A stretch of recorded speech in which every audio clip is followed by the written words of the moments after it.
할렐루야, 성도 여러분 반갑습니다. 오늘은 제 세 번째 시간, 성경 공부 시간입니다. 여러분 지난 한 주간도 주님 안에서 어려움이 없으셨습니까? 우리가 이 땅을 살아가는 것 참 쉬운 일은 아닌데요. 그래도 하나님이 도우시고 순간순간 새 힘을 주실 줄로 믿습니다. 오늘 하나님에 대해서 조금 더 나누도록 합니다. 세 번째 주간인데요. 하나님은 먼저 크리에이터, 창조주이십니다. 우리가 날마다 눈을 뜨고 만물을 접하게 되는데요. 이 만물을 지으시는 하나님이십니다. 집마다 지은이가 있는 것처럼 만물을 지으신 이는 하나님이신 것입니다. 성경 첫 페이지를 열어보면 창세기 1장 1절에 태초에 하나님이 천지를 창조하시니라. 그 가운데 가장 중요한 말은 하나님이라는 말입니다. 하나님이 창조하셨다. 하나님이 창조하셨다. 라고 말씀을 하십니다. 그래서 우리가 이 하나님을 알아가는 것, 이것은 지식이 아니라 단순히 knowing God, 하나님을 경험하는 것, 하나님을 삶 가운데서 체험하는 것, 하나님을 알아가는 것은 우리의 삶 가운데 그리스도인의 삶 중에 매우 중요한 일인 것이고요. 그래서 기도가 중요하죠. 기도하면서 응답받으면서 하나님의 선하심, 하나님의 살아계심을 체험할 수 있게 되어지는 것입니다. 너희는 하나님의 선하심을 맛보아 알지어다. 캐나다 출신의 어느 목사님, 서양 목사님이신데 이 목사님이 하나님을 경험하는 삶이라 하는 그런 책을 지으셨는데요. 정말 그렇습니다. 하나님을 알아가는 삶. 여러분, 저는 어느 목사님이 말한 것처럼 우리가 성경 말씀을 통해서 한 70%가량 그렇게 하나님을 믿으면, 그러면 우리의 삶 가운데 실제적으로 체험 가운데 기도응답 가운데 하나님이 약 30% 정도를 경험적으로 알게 하시는 것 같다. 그래서 하나님을 온전히 살아계신 하나님으로 알 수 있게 된다. 어느 원로 목사님 말씀인데요. 그 말씀에 저도 전적으로 동의합니다. 다 알 수는 없습니다. 성경 말씀에 베드로서에 우리가 다루는 알 수 없는 것들이 있다. 알기 어려운 것들이 있다. 무식한 사람들이 성경을 억지로 풀려다가 멸망하는 자들도 있다. 이단들의 특성이 그러합니다. 말씀을 착착착착을 맞춰놓죠. 잘못된 것입니다. 우리의 이성을 하나님은 훨씬 뛰어넘습니다. 내 생각은 너희 생각보다 높으며 내 길은 너희 길과 달라서 라고 하나님은 말씀하고 계시는 것이죠. 겸손하게 하나님께 묻기도 하고 또 기다리기도 하는 그런 신앙의 태도가 반드시 우리에게 필요할 것입니다. 신앙이 맹목적이어서는 안 됩니다. 그러나 믿고 알아지는 신앙의 영역, 그 영역을 교부 어거스틴은 말하기도 하였고요. 겸손한 마음이 필요한 것입니다. 우리의 하나님은 영원하십니다. 영원한 하나님, 전능하신 하나님, 절대 주권자이시고요. 또 무소부재 편지하신 하나님, 우리가 새벽 날개를 타고 바다 끝에 가서 할지라도 함께 하시는 하나님, 우리를 구하시는 하나님, 또 불변하시는 하나님이십니다. 빛이 일정한 것처럼 해져나는 그림자도 없으신 하나님이시죠. 그리고 그 하나님은 공의의 하나님이세요. 의로우신 하나님이에요. 하나님 보좌는 의로운 데 있다. 공의가 하나님의 보좌이다. 공평하시다 하는 말씀인 것입니다. 행한 대로 갚으시고요. 공의로우시고요. 다 살피시는 하나님인 것입니다. 우리가 소자에게 냉수한 그릇에 대답하면 결코 상을 잃지 않으리라. 어떤 면에서 신앙생활은 비즈니스 논리, 경영의 논리로 보면 손해보는 것처럼 보여집니다. 여러분, 일주일에 하루를 우리가 떼어서 하나님 앞에 드리는 것, 손해보는 것처럼 느껴지죠. 물질의 10의 하나, 그것은 하나님의 것이니까 나의 것이 아니라 하나님의 것입니다. 그것은 비즈니스 논리로 보면 분명히 손해보는 일일지도 모릅니다. 그러나 하나님 셈법은 다릅니다. 우리가 신앙생활하면서 하나님을 무시해서는 안 됩니다. 하나님의 실력을 무시해서는 안 됩니다. 하나님은 갚아주시는 하나님이십니다. 하나님은 상급을 주시는 하나님이신 것입니다. 그 하나님은 공의로우시며 그리고 그 하나님은 사랑이십니다. 그것이 하나님의 공의와 사랑이 만나는 것이 바로 예수님의 십자가이죠. 하나님 자신도 의로우시며 예수 믿는 자를 의롭다 하신다. 예?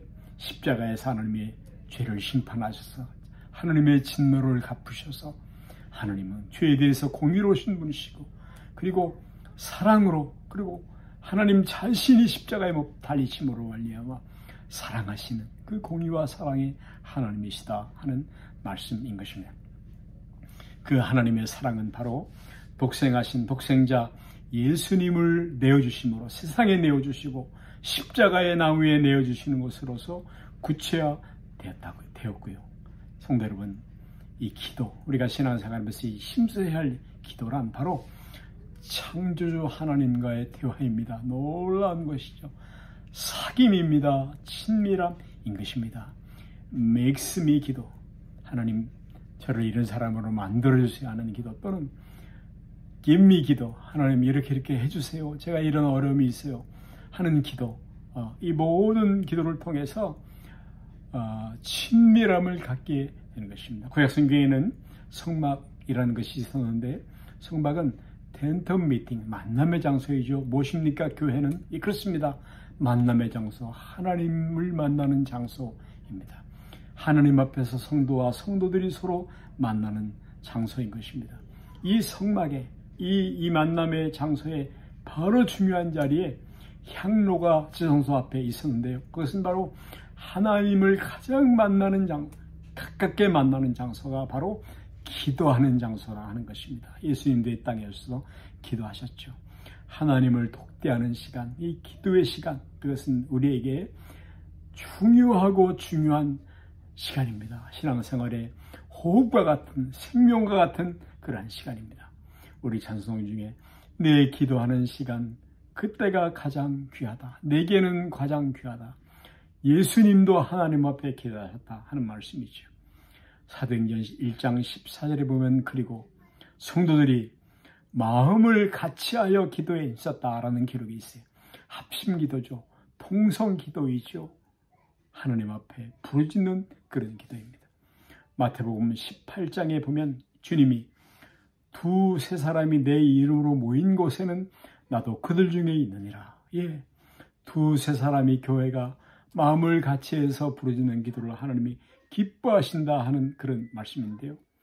이 은밀한 기도, 개인 기도, 내면의 기도, 1대1에 독대하는 기도와 함께 모여서 하는 기도, 교회가 모여서 부르짖는 합심하는 구하는 그런 기도, 그 기도를 주님이 기뻐하시는 기도이다 하는 말씀을 합니다. 성도 여러분, 우리가 기도할 때에 예레미야서 5장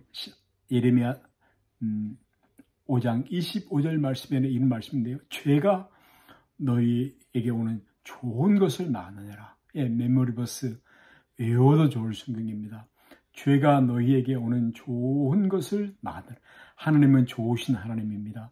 그리고 좋은 것을 주실 기뻐하시는 원하시는 하나님. 그런데 그것을 막고 있는 것이 있다면, 모든 좋은 것을 막는 것이 있다면 그것이 바로 죄라는 것입니다.